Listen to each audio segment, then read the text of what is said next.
समग्र शिक्षाचे विजय दामले यांचा हृदयविकाराने मृत्यू. दीर्घकाळ आंदोलनाचा पहिला बळी, ईचा आंदोलन आणखी चिघळणार. समग्र शिक्षा अभियान जिल्हा अकोल्याचे माजी जिल्हाध्यक्ष विजय बापूराव दामले वय 51 वर्षे यांचे आकस्मिक हृदयविकाराचे झटक्याने दिनांक 9 मे रोजी निधन झाले. आझाद मैदान मुंबई येथील समग्र शिक्षा कर्मचाऱ्यांचे आंदोलन दिनांक 9 मार्च 2026 पासून सुरू आहे. दीर्घकाळ आझाद मैदानावरील आंदोलनात विजय दामले यांनी सक्रिय सहभाग नोंदविला. प्रकृती अस्वास्थ्यामुळे ते घरी परतले असता अचानक हृदयविकाराच्या तीव्र झटक्याने त्यांचे 9 मे रोजी सकाळी 7:30 वाजता निधन झाले. विजय दामले हे गटसाधन केंद्र धारणी येथे विषय साधन व्यक्ती पदावर कार्यरत होते. यापूर्वी त्यांनी अंजनगाव, अकोट येथे सेवा दिली.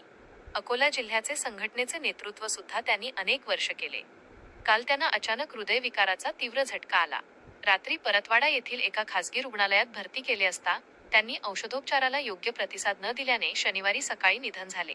त्यांचे मृत्यू पश्चात पत्नी व एक मुलगी असून दामले परिवारावर दुःखाचा डोंगर कोसळला आहे. दीर्घ आंदोलनाचा बळी, समग्र शिक्षा अभियान योजनेतील कंत्राटी कर्मचाऱ्यांचा 62 दिवसापासून आझाद मैदान येथे तीव्र आंदोलन सुरू आहे. या आंदोलन दरम्यान सरकारचे लक्ष वेधण्यासाठी कधी थाळीनाद, रस्ता रोको, वृक्ष चढाई, इच्छा मरणाची मागणी करणारे पत्र लिहिणे, मुख्यमंत्र्यांना पोस्टकार्ड लिहून त्यावर रक्ताने स्वाक्षऱ्या करणे, पुरुषांचे मुंडण आंदोलन केले.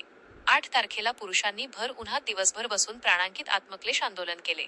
दीर्घकाळ आंदोलन चालून सुद्धा सरकार दखल घेत नसल्याने आमचे आंदोलक सहकारी विजय दामले यांनी धसका घेतल्याने मृत्यू झाल्याचे अमरावती विषय साधन व्यक्ती संघटनेचे जिल्हाध्यक्ष धीरज जवळकर यांनी म्हटले. मृत्यूची जबाबदारी कोणाची?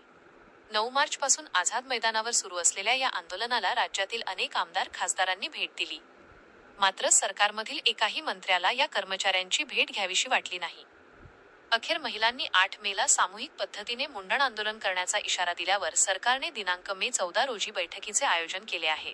दीर्घकाळ चाललेल्या या आंदोलनाने अनेक कंत्राटी कर्मचाऱ्यांनी धसका घेतला असून विजय दामले यांच्या मृत्यूला वेळकाढू धोरण चालविणारे सरकार जबाबदार असल्याचा आरोप संघर्ष समितीचे प्रमुख योगिता बलाक्षे, श्री शिवकरण गोसावी, विवेक राऊत, संजय अकोले, प्रवीण मोहोड, केरबा कांबळेसह समग्र शिक्षाच्या कर्मचाऱ्यांनी केला आहे.